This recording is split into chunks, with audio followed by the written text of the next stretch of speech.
it's time for our council briefing. Thank you for joining us this evening, and I'll turn it forward to Sue. Well, good evening, everybody. Good evening. The first item that we have on here is an informational item from our Recreation and Parks Director, Jason Patides, regarding donation of 2 drinking water fountains to the city. Jason? So JTC Running contacted us. They're interested in donating 2 water fountains for us. We met with them. We looked at the logistics to where we're going to place them, how to get the potable water there. Came up with a budget. They were very happy with the 2 locations that we suggested, and they'd like to make the donation of about between 10 and 11,000 to get these 2 installed. So the one water fountain will be in Latham Plaza, actually Seawalk Pavilion, right across from the dune walkover on the west side. And then the second one will be at Oceanfront Park, adjacent to the current shower tower.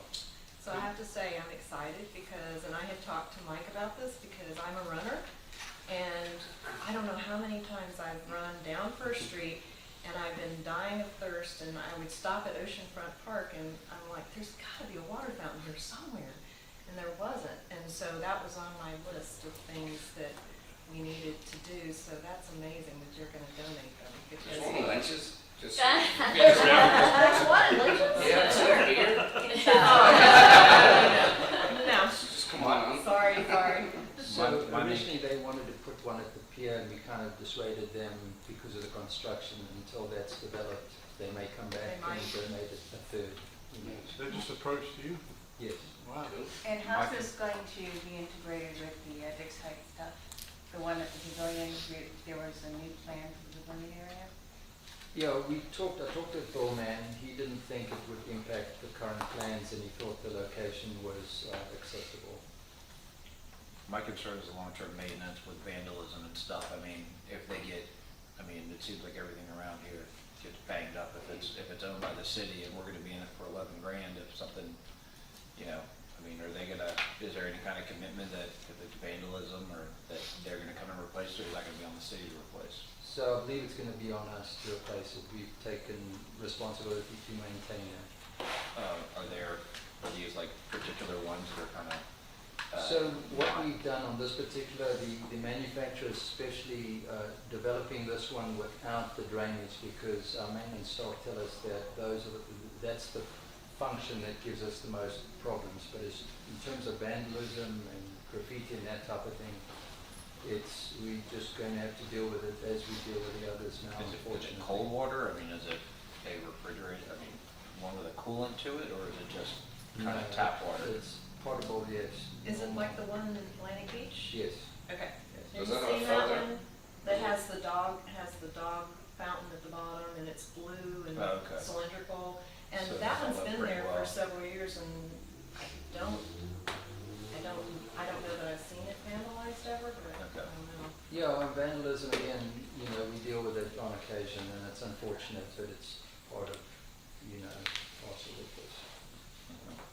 Well, I think it would be awesome. It's not mechanical in nature, right? It's not the salt water, the salt air and stuff isn't deteriorating. Well, it's going to be correctly, right? stainless steel. It's, again, it's not going to be the blue color because of the stainless steel. It's just going to be, But do we have to change? Is there filters, like an inline filter that goes in those things? not that I know of. No. So we just tap it straight in. Yes. So there's not really a whole lot of maintenance. Yeah, that's what I was saying. If it gets, yeah, okay. Cool. Everybody good with that one? Free stuff's always good. Item number 1 is Are they gonna put Well, like that's any, all right. is there gonna be any marker, is there gonna be a marker or any designation about who Yes. Yeah. donated it? I'm glad you brought that up. Yes, they would like to put a small marker that says donated by JTC Running.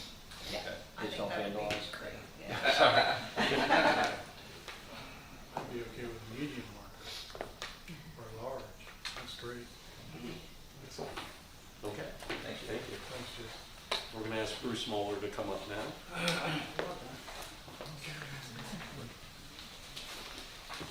In an effort to continue our refinements and efficiency in operation at the golf course, Bruce wants to talk a little bit about some of the concepts he wants to look at regarding the playing rates. And with that, I'll turn it over to Bruce to kind of walk through what he wants to do. Thank you. Evening, or afternoon. Yeah. Evening.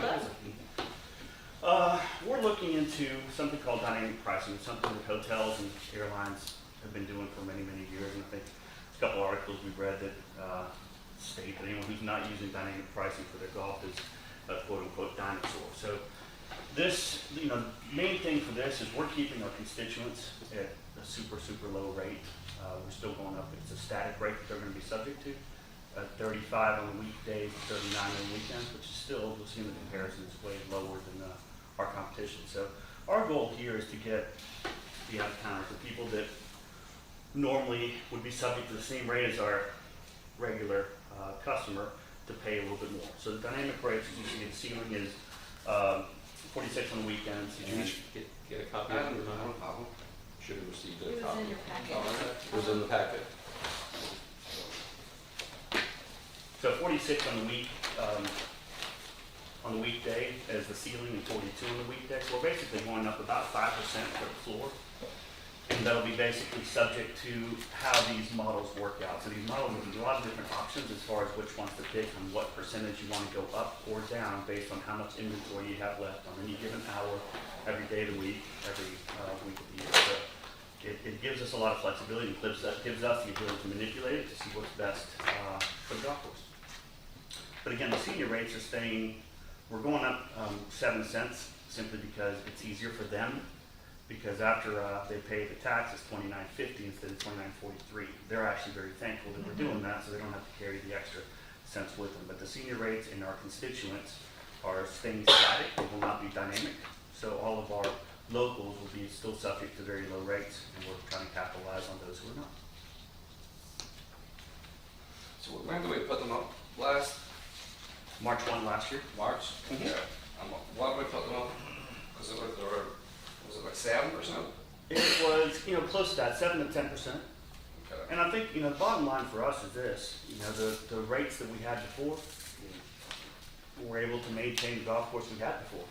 And I think what we've got, the product that we've got right now, in order for us to maintain that product, these are the rates that we need to charge in order to make that happen. So, again, going back to it, I think, keeping our locals, our beach pass holders, members, at a static rate that's not going to be impacted by the dynamic pricing, and our senior rates still being by far the lowest in the city and most available for the most part, I think will give us, try to capture that extra revenue.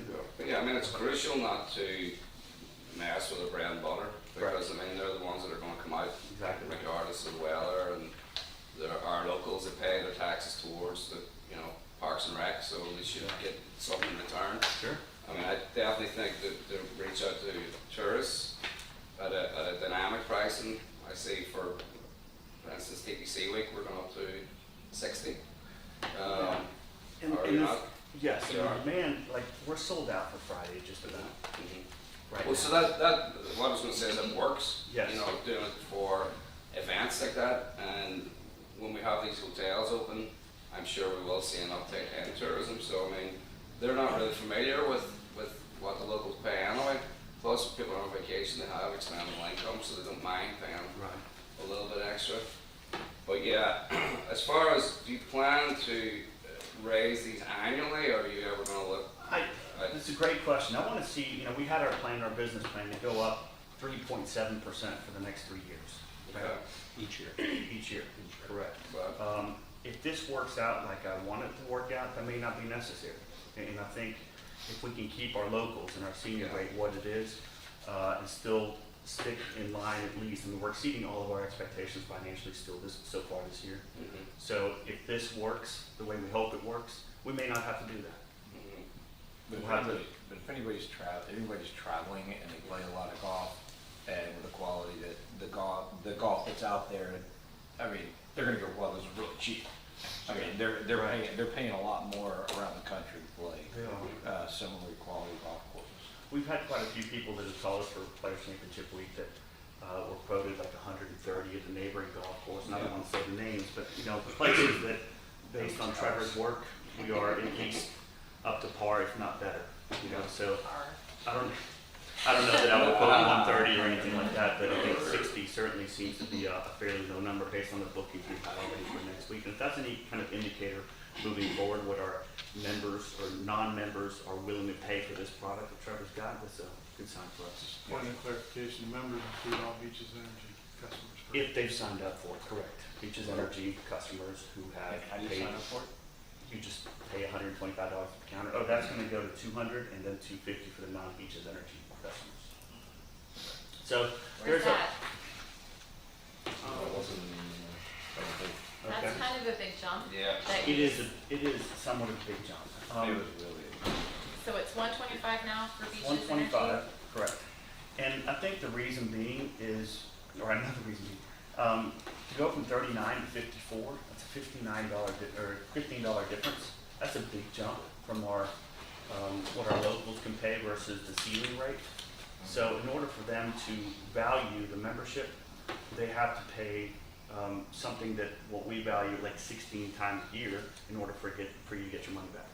Right now, we're losing, or they're saving, the Beaches Energy customers saving close to $482 a year by having the Beaches Energy pass. So by us going up $75, I'm not sure that we're going to dissuade that And many we're people gonna- from Well, renewing. that's if they play weekly. They do. Yeah, that's So the then that's weekend. where you come in. Most of our Beaches Energy customer, the pass holders, are weekend people, because that's where they see the drastic value and the price change. So when you do your price estimate for a year of play, are you doing Saturday and Sunday, or a couple days a week, or?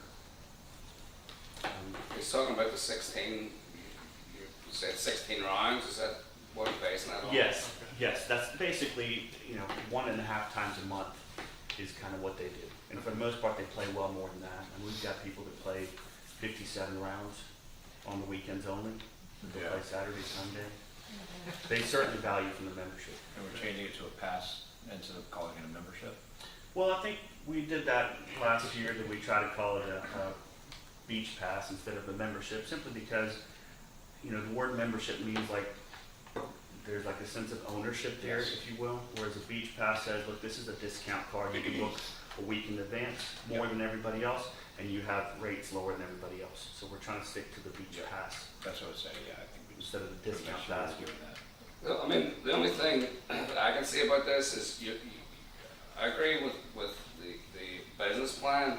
However, it's putting pressure on you, because in order to justify the increase, you're going to have to maintain super high standards, because the first thing you'll hear is, the price went up and like the course is being overplayed or it's not in good condition, which it's not. I mean, that's the opposite now. Right. But if we ever do go through a period where Sure. things do dry out or things get, in bad shape, the first thing that will be attacked will be the price.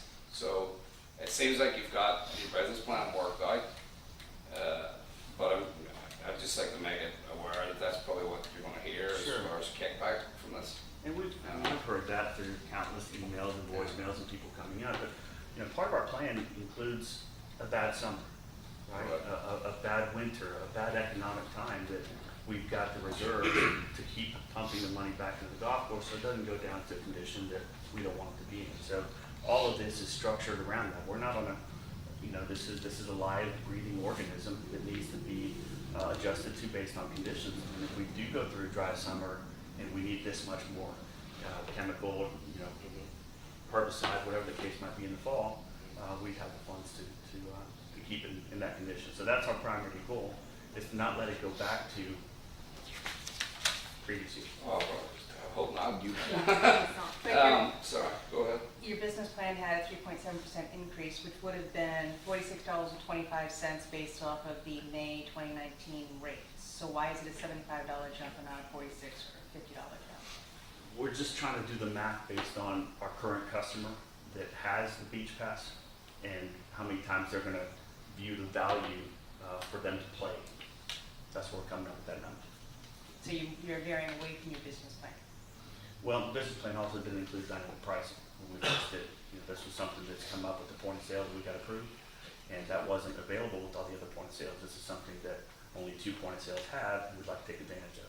And when did you want to raise the price? When would that come in front of council to be raising the price? So that's the next part. So this would be, April 1st would be the floor rates. That would be the increase, because we won't have the new point of sale until sometime middle of, and this is kind of where it gets dicey with you all here. We're trying to figure out logistically how this works and how to make you happy.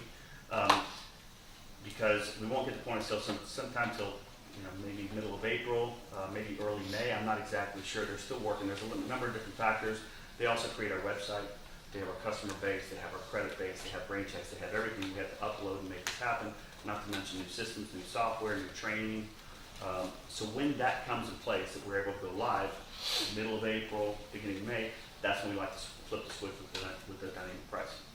But the new rates, including the beach pass, would be April 1st. Does dynamic not mean it goes both ways? You have Does. lower price than food? See, I don't like that, because you have regulars, and we'll not call them Yeah. members, but you have regulars who go out every week.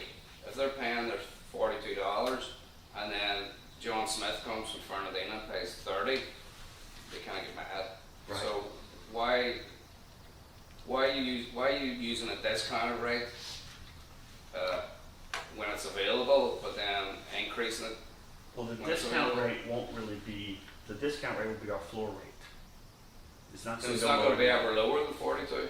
No, unless we feel the need to do so. But based on the last 15 months of traffic going below our floor rate, I mean, we did 214 rounds a day. It's a Monday, it's not a holiday, it's just regular, So the golf course is that good. I don't know that there's going to be a need.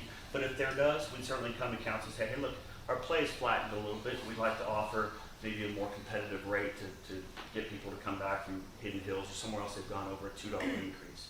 So if that's the case, we can certainly do Yeah, that. I mean, consistency is key when it comes to our regulars, our locals. Right. And, some of them are still complaining about the price increase from 3 years ago.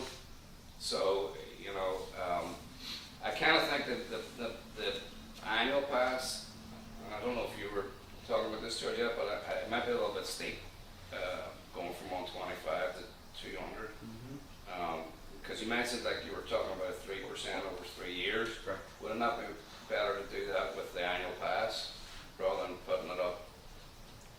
We could. I just think the percentage, the dollar increase from people that are not beach pass holders versus those who are is substantial, that everyone who's a Beaches Energy customer would absolutely benefit from getting it. Mhm. So we'd almost like be cannibalizing ourselves if we're charging the $39 rate to all the Beaches Energy customers, and foregoing 54 or whatever the ceiling is. Yeah, but they're still buying the pass, so you're getting that injection of $125 whether they play 1 or 100 rounds. Yeah, we Still currently getting have money for that. 262. Right. 26 of those are, Legacy. no, We don't have those. no, there's 6 of those, and they're still fairly active. The 26 that we have that are non, and that's maybe confusion from my part, but we offer people who are not Beaches Energy customers or constituents, residents, a better deal than we do anybody else. And I'm puzzled by that. I mean, I'm guessing at some point maybe we'll define why we have a non-Beaches Energy rate that's higher than the Beaches Energy customers. So someone who lives in Orange Park can get a better rate than the local who's not a Beaches Energy customer, or who is a Beaches Energy customer who hasn't paid the money. Yeah, I mean, the incentive is get your pass. Right. So it's not that's on the consumer to go get their pass. It's not like And if you live in Orange Park and you're gonna save $15 Mhm. on the weekend, yeah, you're absolutely gonna get the pass, especially if it's $125. Right. The range, have you factored that in? Because I know you have some big things happening with that. Have you factored that into the financials for the The year? range? Mhm. Yes, and we'll talk about the ball dispenser. It has 3 different sizes. We'll go to small, medium, large. It's 3 different, 9, 7, and 4 is what we'll go to. We're very excited about this machine making all of our lives a whole lot easier. But yeah, we're still the lowest price in town as far as range balls for rent, if you will. That 10 cents a ball is like unheard of. Anywhere from 14 to 16 seems to be the common. And more importantly, the quality of the balls. I've talked to a number of different range owners, and they laugh at me for the type of balls that we provide our customer, because I do believe that if you're going to come and you're going to be range rat, you're going to hit balls, you should have good quality balls. And we pay extra for that. We pay probably 10 times more for the range balls that we have to provide that quality than most other people who charge even at 16 cents a ball. So we're in good shape with range, and I think once the shelter comes in, Right, we're gonna see a lot more usage. Well, I'm more concerned about the spots having availability. Are these prices for the driving range, is this an increase? It's a $1 increase. Well, the new bag, the $9 bag will be new, because we had just a $6 and then the $3 bag, so we'll go to 4, 7. And what we can do to please the customer, and nothing's set in stone here, we can change the quantity of balls to make sure that the customer doesn't feel like they're getting that end of the deal. The problem that we're running into now, or we have been since we opened, we thought at some point there'd be some sort of leveling off, some sort of decline maybe, is people who are playing golf don't have a spot to hit range balls in. So there's people that come out here to practice, so we don't want to have too much of a great deal on a big bag, because I don't know that I want someone to park themselves in that spot for an hour while people are trying to warm up prior to the round. So that's kind of the delicate balance that we have here. We're not just a driving range, we're not just a golf course, we're kind of a mix of both. So, So we used to have a range ball dispenser. yes, still do. Okay, but we stopped using it, We so did. we're selling it by the bag at the Correct. pro shop. The ball dispensers we currently have, we're gonna try to surplus. It's not big enough for what we do now, and it's equipped technologically with just a token that you can use from Adventure Landing. You can buy 1,000 of these tokens on Amazon for about 99 cents and use those. So it's not future friendly, we'll say. This one, $6,000 of this $22,000 purchase is a technology factor. And it's got credit card, the swipe, it's got everything, Apple Pay. It even has an ability to load from our point of sale system, the EasyLinks. You can actually buy somebody a gift card. It goes onto their account and they can use that towards range balls or any purchases they have through the machine. So it's self-sustaining. I can control through my phone. I know exactly how many balls are in the machine. I can control through my phone when it starts, when it stops. Self-diagnosing machine. So yes, it's. Have we had any problem with parking out there? Is there enough parking to? It's funny, on Saturday morning, it was, with the ball fields and stuff, I had a hard time finding a spot, but for the most part, outside of Saturday mornings with the ball field full, we're okay. But I do expect that if this cover does what we think it's gonna do, I just don't see anybody going anywhere else to practice. If you're a member at any other private country club, you've got a shade, you've got music, you've got lights, you've got fans, you've got, Do we ever look at a Great food and beverage second operation. level? I'm sorry? Do we ever look at a 2-level golfing We did. platform? We've talked about it. It's a huge expense. Yeah. It's a huge expense. Investment. What's that? Investment is the word. Yeah, it's a huge investment. It's also not big enough, because then now the ball's gonna carry probably 20 yards further. Well, I think I'm also, from a selfish side of it, I think I'm concerned with what happens after hours. If you have a Yeah. 2-level thing and it's 1 o'clock, I don't know, I just hate to see what we find on Yeah. Sunday morning at 7 a.m. There's those concerns that I think with just a cover, it's a cover, it is what it is, we'll do the best we can as far as rates go to monetize on it, but at the same time provide something that's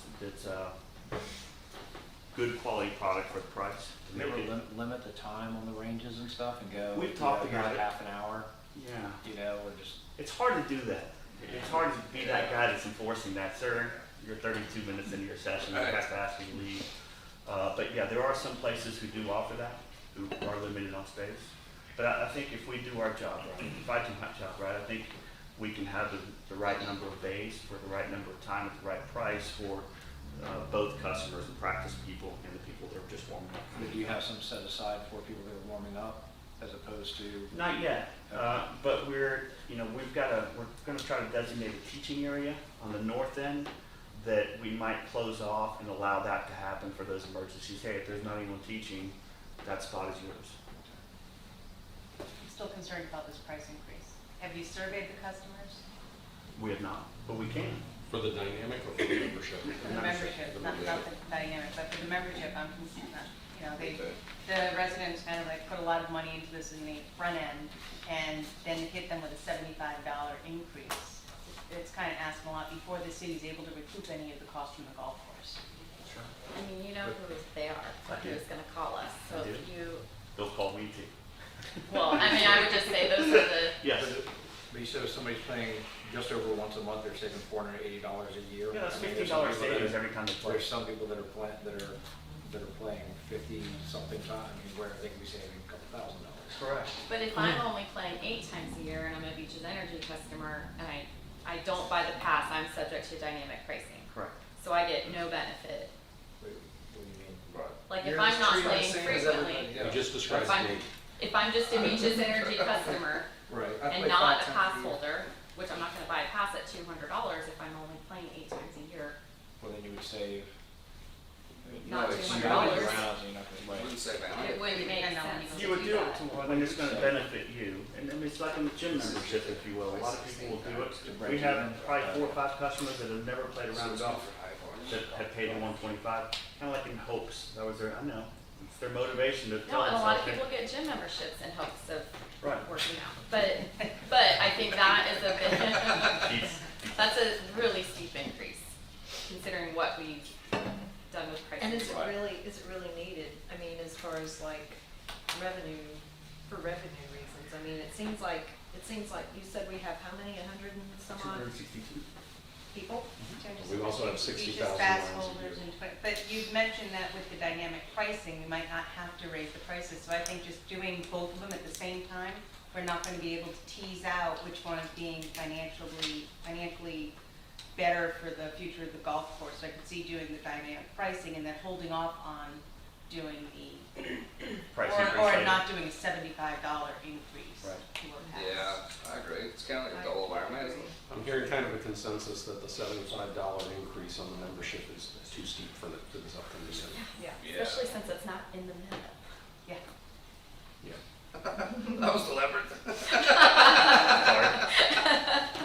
Me Um, alone. That's my main concern is when we go to dynamic pricing and you have, $15 disparity between what they could have and what they currently have, they'd all sign up at $125 to get that money, and all of a sudden we're stealing into our profits because we're charging less than the rates we were at before the increase. The alternative, though, would be a Beaches Energy rate. A rate that you're comfortable with, that I play 5 times a year. Whether I play 5 times or 50 times, this is the rate that I'm gonna pay to play. And Right. scrap the pass altogether. For residents, right? I mean, Or we could have a little bit, or we could I have a know, lower but what you membership wanna rate get and away just from is pull up having the all these floor. different rates. You wanna be consistent, I understand that, but it's kinda like what we do with parking. We don't charge our residents to park because they pay for those lots already, so we don't charge them to park. They get to Right. park for free, everybody else pays $5. It's kind of the same thing, our residents pay for the golf course, and we're gonna ask them to flip the full bill of what everybody else pays unless they buy a pass. I But think not all that's- Beaches Energy, users are Jacksonville Beach residents. They don't need to be because they're helping our tax base when they, as a Beach Energy customer. We cross a dangerous line if we differentiate between the two using any Yeah. utility. Mhm. Here. But yeah, I agree. There should be a bonus for living and paying taxes here, and it shouldn't just apply to people that can golf a lot. Like if somebody wants to take up golf, or if somebody Chris plays 5 times a year, there should be a benefit, and maybe Do you she'll think it come should out just- 6 times next year. Should it just apply to Jack's Beach residents or Beach's Energy customers? That's where you get into the whole. Get rid of it. Beaches Energy. And there's method to the madness How there. many people how many non-Jacksonville Beach residents do we have are Beaches Energy customers? 39,000 total, minus, Sounds right. So about 15,000 or not? Well, it's 39,000 accounts, counts, yeah. so that includes commercials, so Yeah. you've got well over probably 10,000. But, in doing the math real quick, we're talking 262 memberships at $75 a piece is $20,000 out of 60,000 rounds being played. So the other option would be to do a more modest increase on the membership and take that floor rate and just bump it up a few pennies to compensate. And still balance out in terms of revenue that we can Yeah. receive, but there'd be less of that fiscal impact for the membership. Or go to a lower rate and introduce that rate at a later date. Go to 150 or 175 if we think that 6 months down the line. Again, my concern was more if we announced that, okay, the rates are gonna go to this on this date, and all of a sudden everyone's gonna come in and get the 125 and be subject to much lower rate than what everybody else can. But we can certainly do that. If we feel like 150 is the number, and that's January 1, 2021. I like what you said about, Beaches Energy customers pay a lesser fee period and drop the membership. Because, you can find a monetary breakout to make it work for you, but still. I just don't see the point of a membership unless you, why not just have a Beaches Energy rate and scrap the I know it's gonna upset people that might live in Orange Park that play there every week. So Atlantic Beach. that's gonna be the issue. Honestly, that's gonna be the issue of just the disgruntled people are gonna be the regulars that aren't Beaches Energy customers. What do you need to offer them? That's the, They're still getting a good rate. But I really think we should look after our residents. You could also do it as a discount off the flex rate. So if you have a floor and a ceiling that, it's highest on like TPC Saturday, instead of them your getting, discounts a them getting percentage. a 39, they get a percentage off of whatever the cap is, so $50. We can go back and tweak this a bit based on, I think, what we're hearing for the comments about treating the Jacks Beach residents and the Beaches Energy residents from a good financial perspective and not hitting them too hard with any type of increases. I think your intention was to bring something back for approval at the next council meeting for implementation on April 1st with regard to that new floor rate. So what we'll do is we'll take this into account, everything that you've said here today with regards to taking a look at what that membership rate is, going up from 125 to something less than 200. We'll take a look at whether or not that can just be a flat rate for Beaches Energy Service customers, and what the floor and the ceiling numbers might adjust by if we're looking to lower that rate. I don't think it's going to be a lot based on the math that we just looked at. But those are definitely some But I things think we can come having- back with some options for you to take a look at the next meeting. I think having a set rate for our Beaches Energy customers is important. I don't know that I want to tell them, your rate, what's the weekend rate if I join? Well, it's between this and this. It's ambiguity. I think I want to tell them, here's your fixed rate. Oh, it has to be consistent. No, I Yeah, agree that's, with that's, They're- they're that's fixed imperative. rates. It has to be, yeah, it has to be consistent. We can't have the residents have a dynamic pricing, which is. No, we want nothing of that, or the senior rate. We're trying to make this I think that's fine. happy for everybody of our locals, and then at some point, we probably have to get into the IDing of people, because it's awkward right now when someone comes up and says, and obviously with the senior rate being that much lower than everything else, everyone's a senior. I know, I tried it. AARP card? One of the things we did want to let you know too is, it goes along the lines of what you're talking about philosophically. We've had the conversation about, how high do the rates go in order to compensate for driving down the rounds being played. And one of the things we've discussed philosophically is that we don't want this course to start intruding into country club territory with regards to its pricing, to where the residents don't feel like they can financially afford to play. If the rates continue to go up and the number of rounds still stay at that 60,000 number, and we're not able to pare it back, I've already told staff we'll end up capping the prices at a certain point, and we'll start shutting down the course on certain times and days of the week to do the maintenance we need to do. But we're not going to just arbitrarily and continuously drive those rates up until the rounds go down. That's not going Gotta to kill it anyway. Yes. When you have people coming to the round, you mentioned this you touched on it, you might have to start IDing people. How do we know that a lot of these people who are driving this larger increase are Beaches Energy customers and they're not from over the ditch? Well, no, we have to bring their. Like, we've already priced out our residents. Like, how do we know if we've already priced out our residents? And a lot of these one-day pass type things, the people from Orange Park and whatnot. No, it shows on their account if they brought their bill in and we coded them to be a beach. Okay, so beach you are customer. kind of Yes. IDing. Well, those you have to. In order for them to be qualified for the 125 instead of the 175, bring us your bill, show it to us, and then we bill you the according amount. We code that as a customer that is a Beaches Energy customer, and it automatically shows up. Seniors is different because you have people show up at the counter and say, well, how old do you have to be to get the senior rate? 65, well, I'm 66. But it is what it is. We're doing just fine. But I'm comparing that to somebody coming in from Maine that's visiting family that shouldn't be subject to the same price as someone who's a Beaches Energy customer who didn't pay for the membership. That's what I mean by IDs at some point down the line. And those people are willing to pay a lot more And those numbers are gonna increase with just the Correct. way the beach is, you know. Everyone who folding. books a reservation with whatever local area hotel would certainly pay a lot more than the Absolutely, and $40. that's the target, that's who we need to be going after, as far as a model to increase profit. But, you know, at the same time, we have to keep the people here all year round. Yeah, that's our priority moving forward, is to have, at no point to have the local constituents paying the price that we feel is, you know, that's our main concern. I think we've got the input we need to go back and make some adjustments and bring it back to you for consideration on the 16th. Thanks, Bruce, appreciate it. Thank you. Great job. You feeling all right, man? What's that? You feeling okay? Congestion. Yeah, how many people at this table have a cold right now? Yeah. It's a cold. No fever, and I haven't been to China or Italy or anywhere. Apparently you don't need to go. Yeah. Sorry, so so there you those go. are the same, Yeah. Manatee or Hillsborough County, right? Yep, stay over here, thank you. Item number 3 on the list is the naming of streets. I believe all of you saw emails that came in representing or stating that we have been contacted by the Kane family.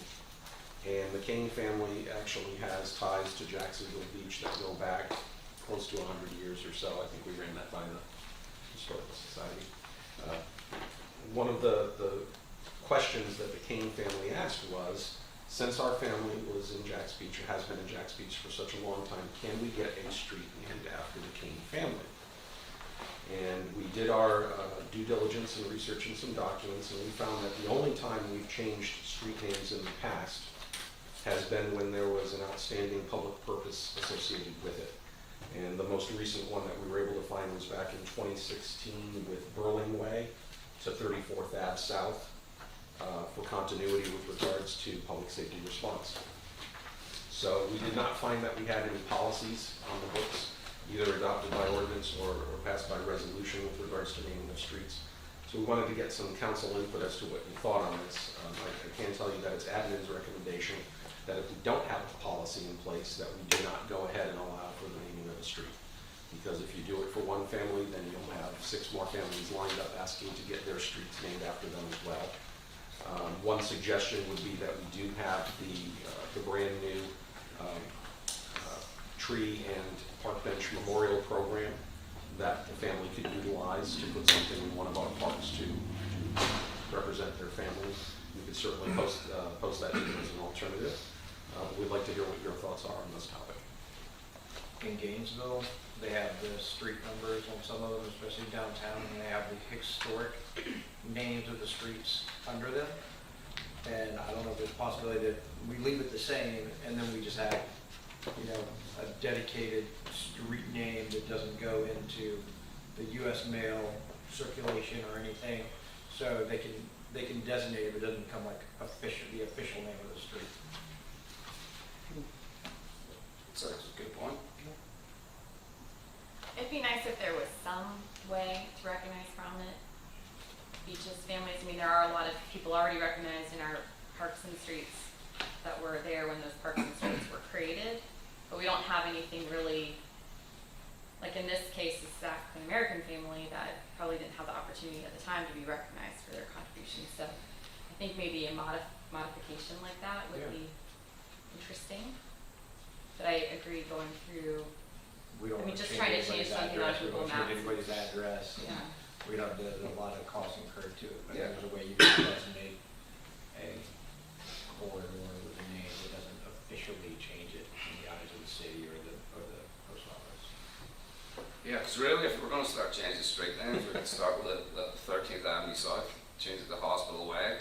That would help. Hey, that solves all the That problems. would help signage issue. Right? Actually not. So, but yeah, I mean, it does. You're right. It does set a precedent that, you know, I want my street to be Doherty Street and, you know, Hoffman Avenue, whatever.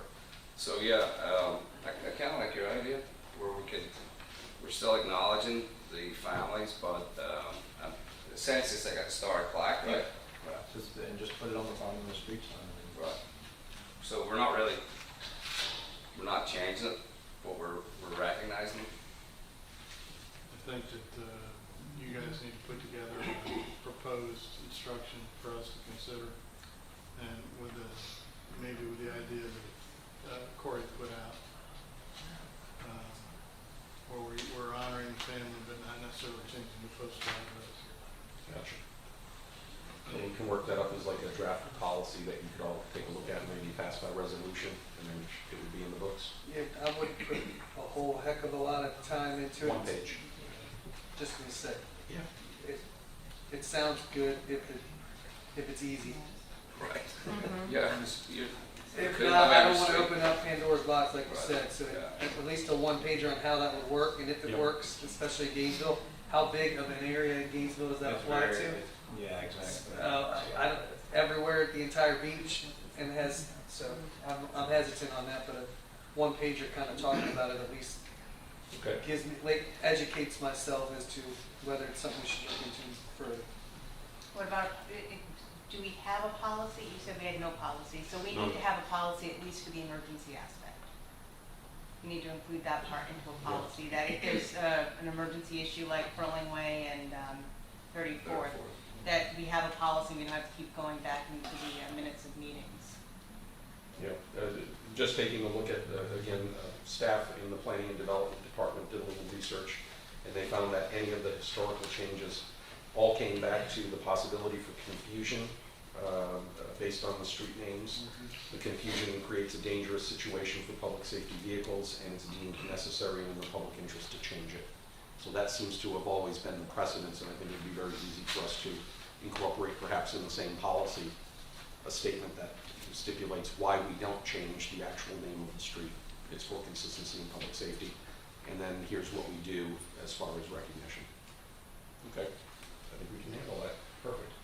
And there are streets, you use Gainesville as an example, like Tower Road or Newberry Road, and they also have, Southwest 75th Street and that kind of thing, so, but everybody calls them Tower Road. Church Road. Yeah.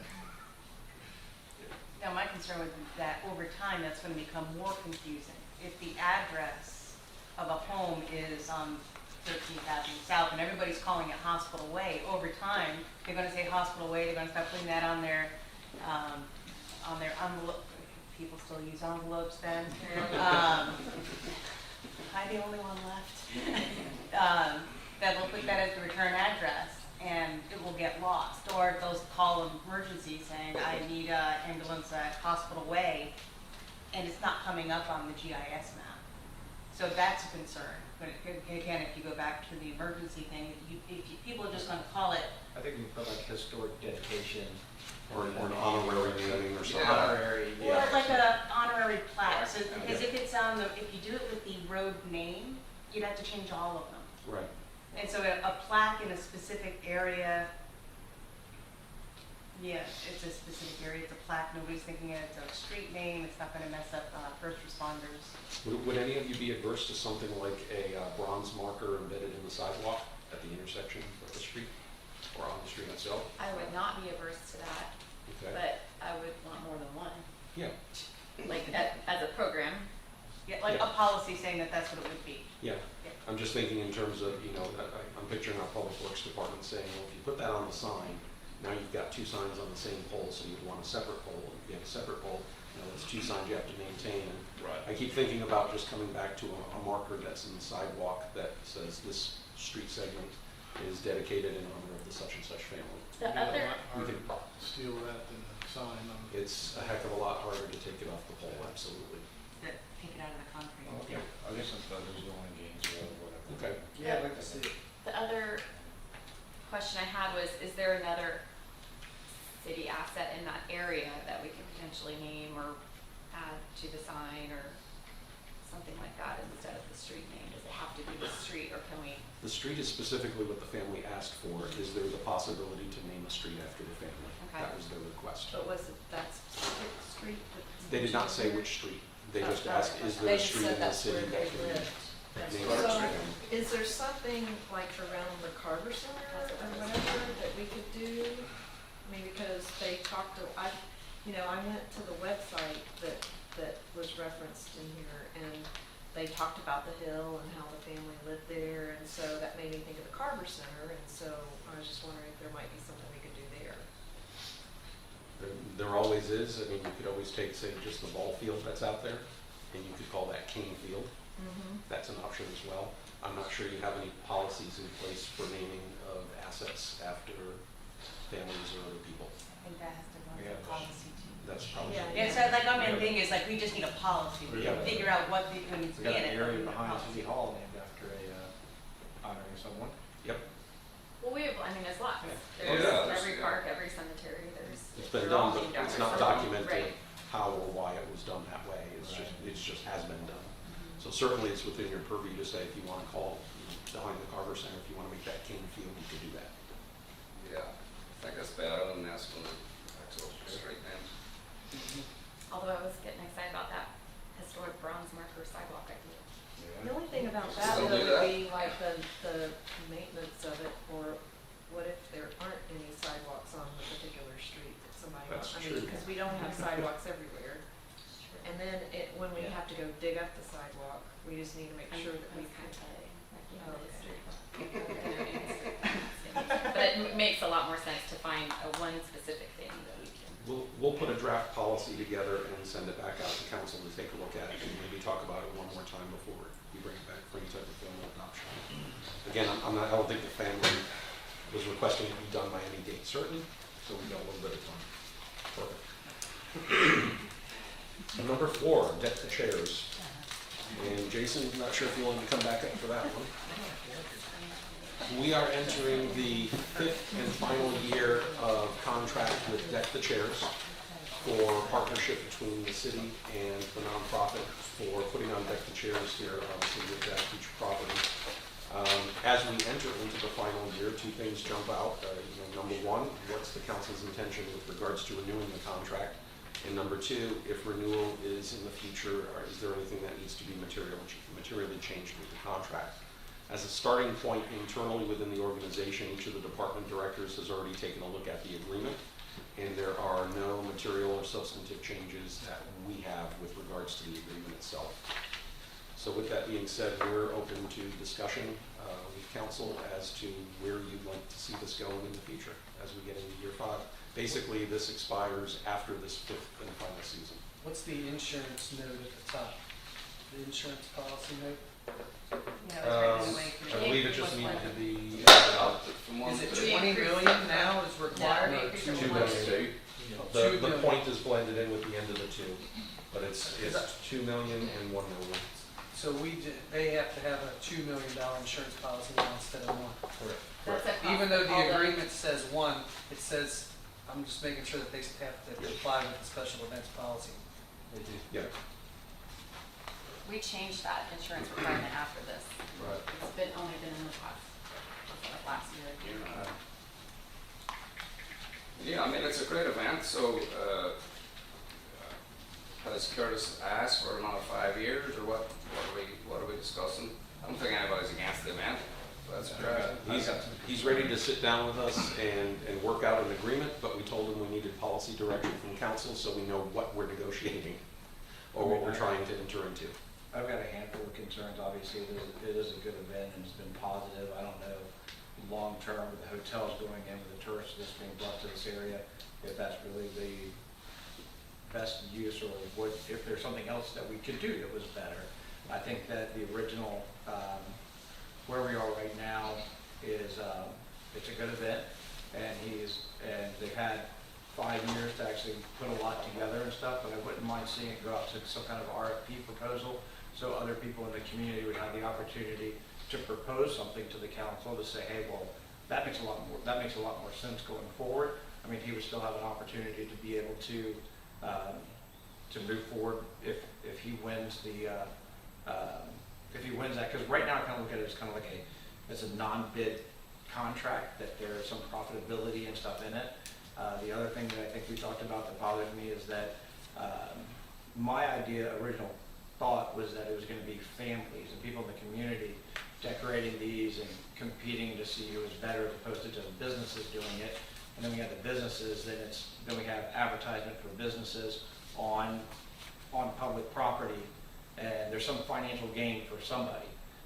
Lastly, I think the lifeguard have been pretty disappointed with what they've received through this process from a donation perspective, and that now that I believe that Deck the Chairs is its own 501c3, at this point in time, my understanding is there's kind of been a separation between the lifeguards and the event, and I just got some concerns on, you know, financially, really, where's the money going? If we're giving $80,000 a year and not in electric and storage and the use of those areas, you know, why are they getting just a really, really small, why are they getting like a small donation to that? It was just, I mean, it's just a sounds good kind of thing, but somehow we're giving a value, and I'd like to see what others in the community have to offer, and if we decide that the Deck the Chairs is the best thing to go forward, I would be open to that. I don't think I'd be open for another 5 years, especially with the hotels going in, maybe another year or two, and if we're not going to do an RFP process.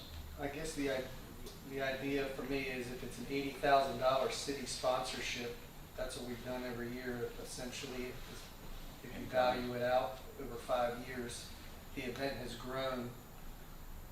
I don't know what donations have been made each year and to whom, because I've heard the same thing as far as the lifeguards. I'd like to know where the money's, as far as donations are going, where is all that money being brought in?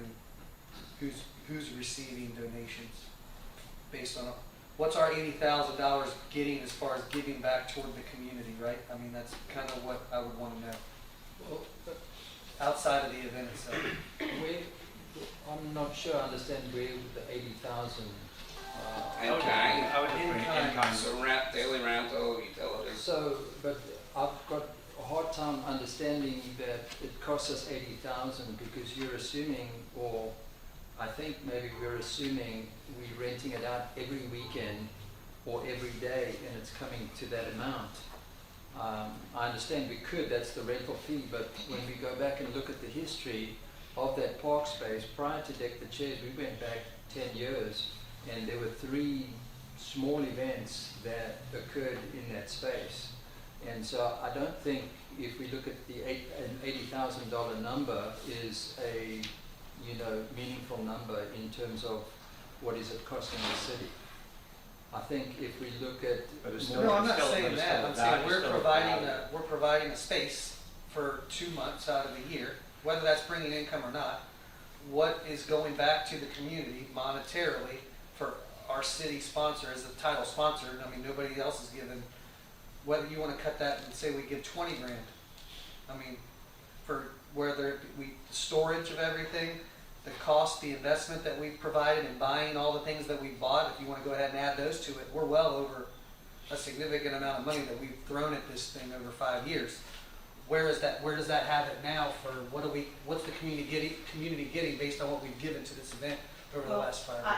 I would hope that our businesses are getting some business, and I don't know how you quantify that. And then I believe personally as a citizen and a resident, you know, you gotta quantify how nice it is to be able to go to this and bring my family when they come into town over the holidays. And, you know, I know a lot of other people, so there's stuff that you can't monetize or you can't put a value on it. You know what I I'm saying? support the event. I'm saying whether or not that organization needs to be paying the city something, or we should continue, we're talking about a new agreement. Should it continue as status quo and we give them everything and then some? Or is at what point it becomes self-sustaining? It continues to grow, right? But our sponsorship has stayed the same. It's one of those where you have an event that grows, the city should be contributing less, right? I mean, in my opinion. The city hasn't contributed yeah, money in we- years. Right. Yeah. The city has not cut Deck the Chairs a check in years. It pays for the electricity and it doesn't rent out that space in December and the end of December and the end of November and the beginning of January. That's correct. And electricity, and that's what the In city the provides. first year, we contributed $27,000. Part of that went to the tree, part of that was, I think, 19, 20 chairs, which benefited us. The next year, we contributed partly to the Christmas tree, which was about 9,000. Right. Since then, we've not really contributed to the event. We got another request of $40,000 this past year. But it never went through. Correct. possible to get a fair accounting of in-kind and the hard contributions of the city to deck the chairs Sure. over the duration, because there's also a storage facility. I believe there's building lifeguard chairs, et cetera. And I think that just to kind of appease us on the in-kind, which is really maybe a little bit of opportunity cost of lost events, but not really, we're not necessarily outputting anything. I also think that the benefit to the community, I think it was a very nice kind of twist on this event that it did benefit the lifeguards to whatever was left over went to the lifeguards, which was nice, and got the buy-in of the Volunteer Life-Saving Corps. That wasn't the mission, or it wasn't the entire aim of the event. The aim of the event is to provide our community with more than a month of this wonderful holiday display. And there's no question around this table that they're doing that. Agreed. And they're also living within the constraints that we put on them that also inhibits their ability to make money, which is no alcohol, no admission fee, things like that. So I think that the Volunteer Life-Saving Corps understands the change in that dynamic, and they are officially continuing to support the event as an important community event. So I think, so they're okay with that, but I think that the aim of this organization is to put on that holiday display with the leftovers going to whatever they've designated. My concern with this is the overall process of it, and I don't know if we're going to be able to fix that to where I'd like it to be between now and needing to re-sign this agreement. But we have two event organizers that are getting free use of space without there being any sort of classification of that type of event or opportunity for anyone else to apply to do that type of event. So I don't know that there is anybody else in this community or in this whole world that would be out there 45 days in a row like Curtis, or out there every month for the car show or the art walk. I don't know if they're out there, but if they are, I think there should be an opportunity for them to apply to also get free use of space and whatever that looks like within our standards that we've laid out here with Deck the Chairs. I also think 5 years is a really long time for a contract agreement.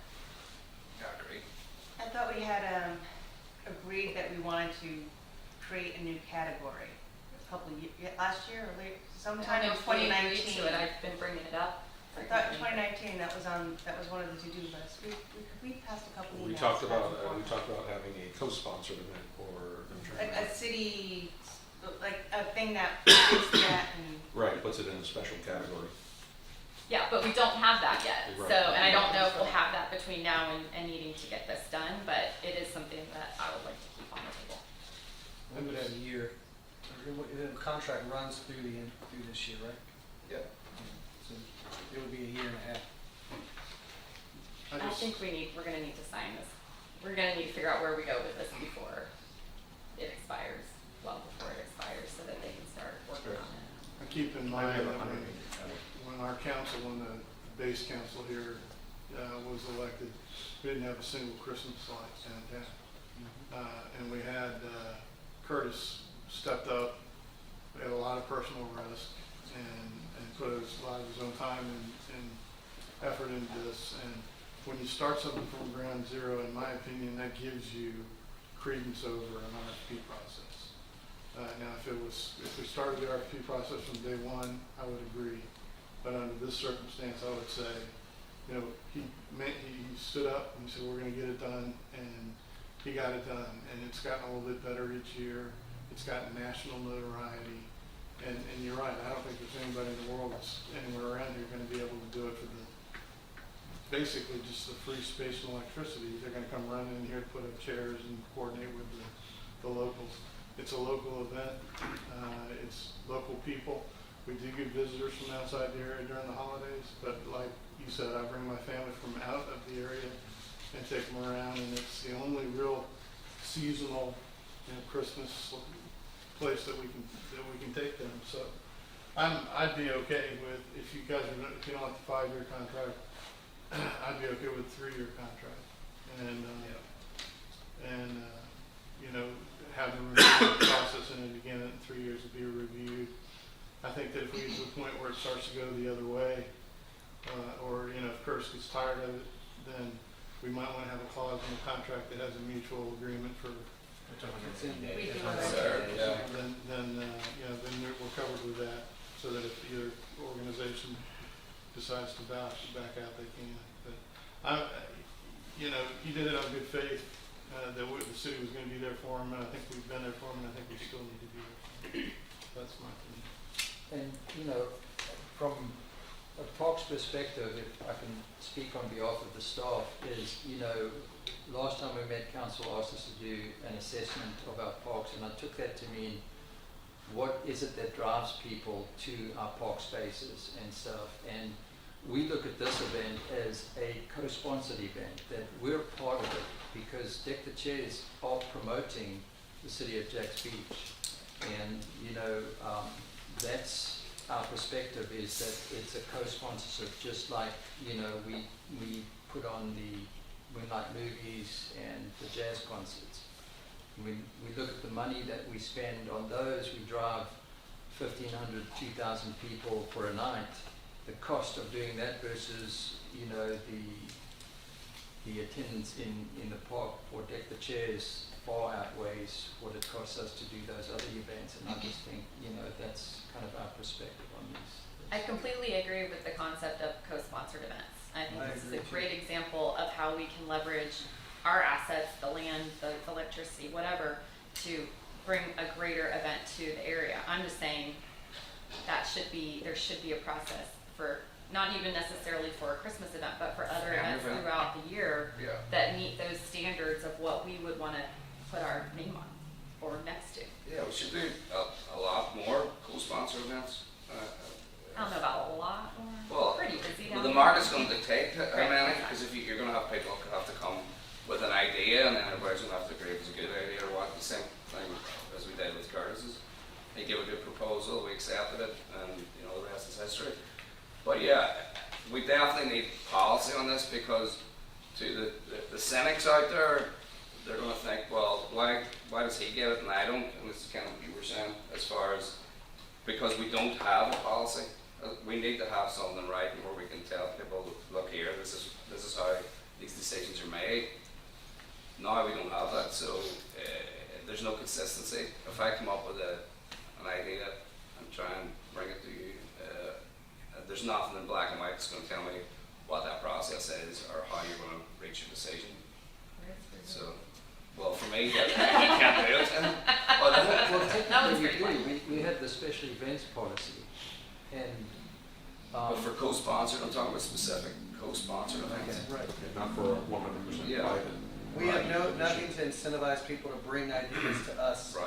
We have no idea what other people might have all kinds of ideas of things that they want to incorporate during different times of the year, but they have no means of bringing that to the city. Where if they come to us and say, if you give me this, this is what I can bring you in Correct. exchange. And that policy should also, if we're gonna be working on a policy, dictate what is and is not allowed. So some of the constraints that we put on them is no alcohol and no admission fees. Right. So if there were gonna be eventually down the road an RFP, all RFPs would have to have no alcohol and no admission Sure, for fees to be able to. For sure. That's standard. With regard to length of possible contract, when is the Dick's Height thing, when are they gonna be ripping up that park? Bill's not in the audience, so I can't answer that. Because that's really going to put a hard Yeah. stop on when they can have chairs there if there's going to be construction Right. equipment. Is there any, I don't is there think so. anything approved? We haven't even approved the plan on Yeah, that. we don't even. Right. The plan has not been final yet. Yeah, we haven't finalized the thing, but I'm sure there's a timeline that they're working towards. We could direct that they tailor the contract to be inclusive of that requirement. Yeah. we know what's happening. Because the last proposal only had something going in on the backside, like Yeah. the concrete seating in Yeah, the back and in the corner. front here. And they're changing the walkway, so it wouldn't be just the straight one in the middle of the, More organic. right. And so there were a lot of changes that would impact that event.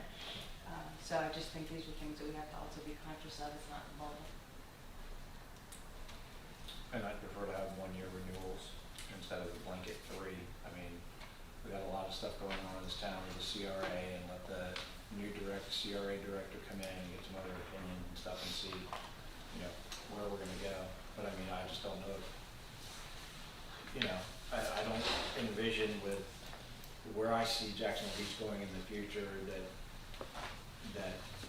I wanna see some kind of holiday family, or event that's all ages friendly down in that area.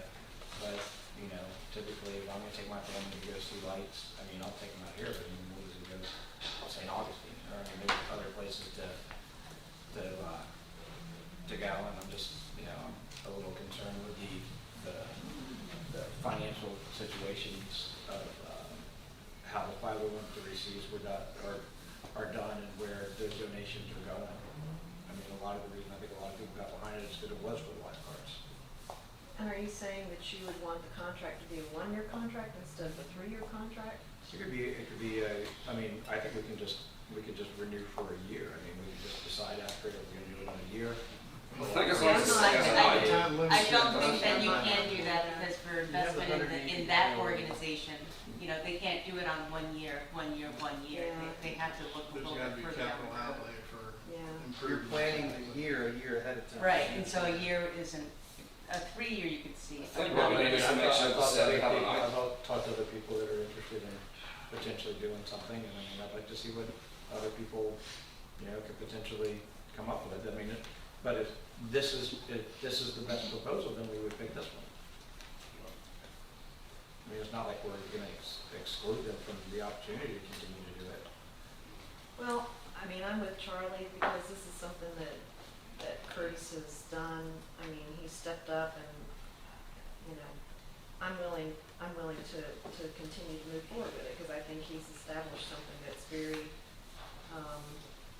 very well known. And I support moving forward with it. Yeah, people love that event. Yeah. And the dancers, the two. Yeah. And the concerts. kids there, and then the Tuba Christmas, Yeah, that was really well. and when I was knocking on doors, everybody was like, "Oh, you know Curtis? Deck the chairs?" I'm like, "Yeah, I know Curtis." And everybody loves Deck the Chairs. So Yeah. in trying to gain a consensus out of everything that I'm hearing here, there isn't one. There isn't, there certainly isn't one, yeah. But I think what I'm hearing is, and I'm gonna throw this out there and we'll see if people nod their heads and see if this sounds like it would be acceptable. Have staff go back and negotiate for a 3-year agreement. Within that 3-year window, that would give us time to A, put an RFP together to identify what other groups would be out there, because if they're gonna be starting from scratch, it's gonna take them some time to pull their resources together and even make the proposals. RFP isn't even on our radar right now doing. So it would be some time before we put that out. But B, it would also give some time for the downtown hotels to get completed, and we can see what type of an impact that has in the downtown area. And number 3, that would also probably give us the opportunity to get past the plaza final redesign and maybe even the construction. So that puts us into a better position to say what can actually be accommodated based on the final design, and what is it that we want going forward and to those proposals. Can we include some language about financial transparency to where, I mean, they're a 501(c)(3) to be able to look at their books, see where the expenditures are going, to make sure that there aren't any outliers that we should be concerned about? It's public record. Yeah, the Should be 990s public record, are. isn't I mean, you'll see the 990, but yeah, it's very hard to, No, 990 is public record. But it doesn't. It's a short one, doesn't it? it doesn't tell you where the expenditures go. Unless you We'll get with our crack attorney to make sure that we've got appropriate language. Okay. Does that sound Sounds fair, reasonable? yeah. Sounds like a good approach? Great. Thanks, Chris. Okay.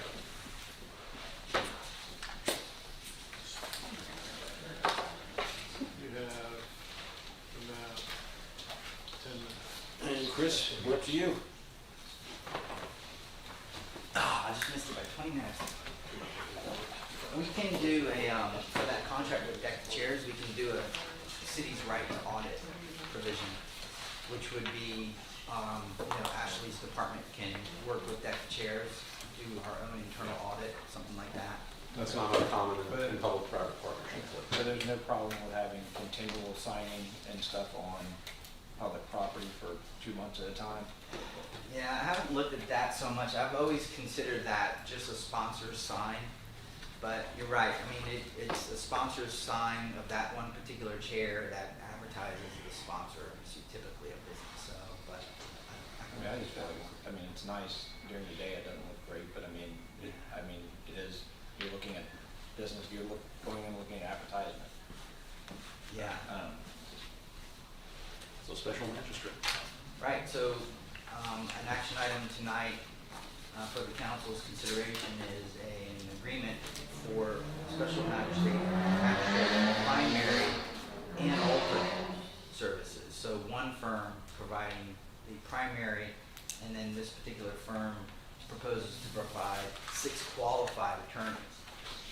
The benefit, as alternates, the benefit of that is to have no missed hearings and a greater ability to schedule special set or unique hearings whenever it may come up. So we'll be able to stick to our 4th Wednesday, regular scheduled hearing schedule.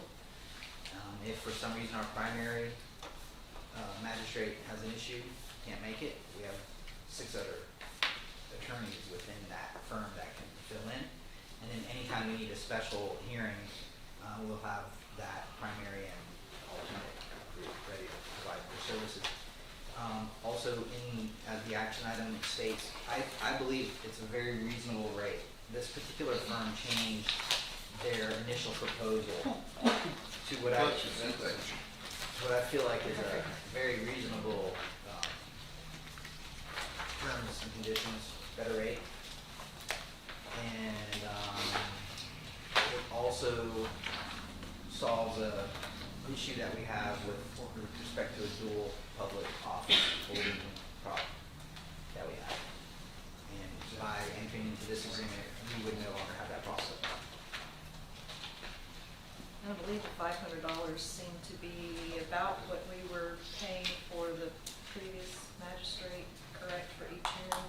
I Right. think that's what we kind of calculated to be the cost. Yeah, Yeah. our current alternate special magistrate agreement has a charge of $200 per hour. So this firm's new revised rate, which is on the agenda tonight, has $500 flat per hearing essentially.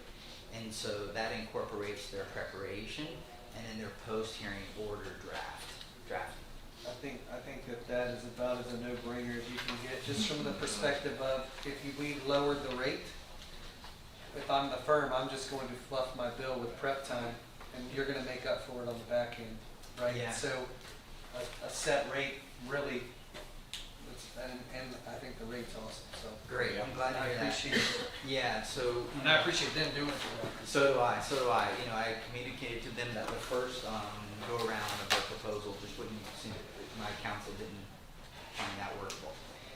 But they did make that significant jump. And then while they were reconfiguring their proposal for us, I was also actively trying to find competitor firms that would fit a list of criteria. 1, minimal number of conflicts with the city of Jacksonville Beach. 2, multiple attorneys that are qualified and experienced that can provide services as a special magistrate to the city as primary and or alternates. And then 3, you know, whether those firms are going to provide a competitive rate. Well, with collectively with all of that criteria, it's very, very hard to even find a firm that qualifies. So I'm glad that the firm that's identified tonight stepped up with a really good proposal. That's awesome. Yeah. Was it? Easy. That's it.